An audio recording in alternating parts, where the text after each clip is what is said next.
Hello there, good evening. My name is Mary, and welcome to day number 19. The title today is Jacob Buys His Brother's Birthright. After Abraham died, his son Isaac lived in the land of Canaan. Like his father, Isaac's home was a tent. Around him were the tents of his people, and many flocks of sheep and herds of cattle, feeding wherever they could find grass to eat and water to drink. Isaac and his wife, Rebekah, had two children. The older was named Esau, and the younger, Jacob. Esau was a man of the woods, very fond of hunting. He was rough and covered with hair. Even as a boy, he was fond of hunting with his bow and arrow.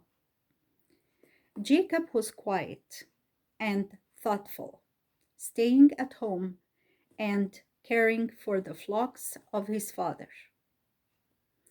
Isaac loved Esau more than Jacob because Esau brought his father what he killed in his hunting, but Rebekah liked Jacob best because she saw he was wise and careful in his work. Among the people in those lands, when a man dies, his older son receives twice as much as the younger.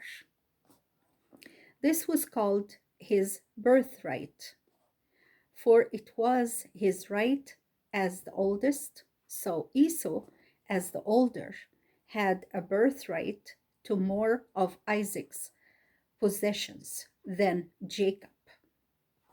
Besides this, there was the privilege of the promise of God that the family of Isaac should receive great blessings.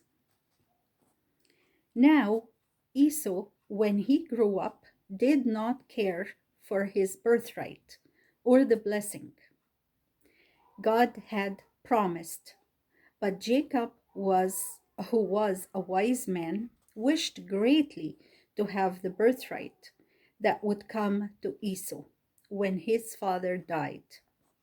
Once, when Esau came home hungry and tired from hunting in the fields, he saw that Jacob had a bowl of something he had just cooked for dinner. And Esau said, "Give me some of that red stuff in the dish. Will you not give me some? I am hungry." Jacob answered, "I will give it to you if you will sell me your birthright." And I have a picture of Esau and Jacob. I'll show it to you. And here it is.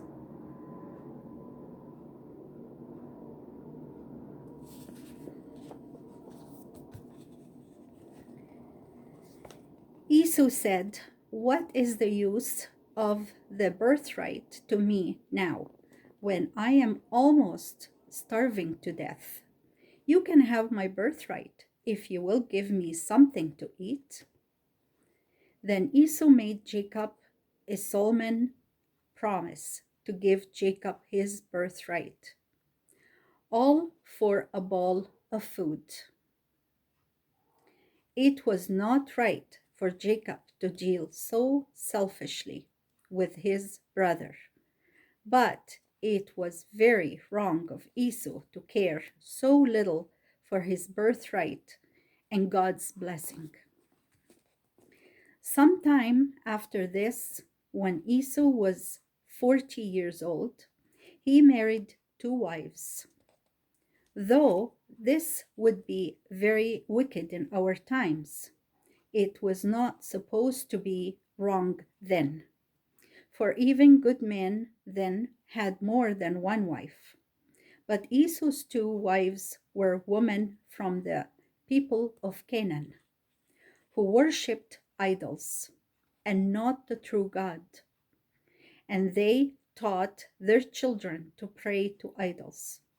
So those who came from Esau, the people who were his descendants, lost all knowledge of God and became very wicked.